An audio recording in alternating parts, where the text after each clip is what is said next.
Ağa, çağırmısan sözünü de. Ne kadar belə ayak üstə duracağım? Dözersin. Çox dözmüşəm oğul. Daha bəsdir. Dayan. Sen bağda gördüklerini Şəfiqiyə söyləmisən?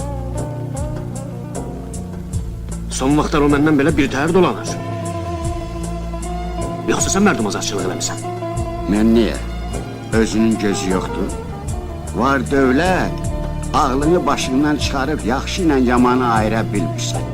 Sen benim işime karışma. Yeri bil. Gül kimi öğretim, evdə gözü yaşlı qoyub, pozğun arvatlarla gün keçirirsən. Yaxşı bəsdir. Təqsir səndədir, təqsir zamanadadır.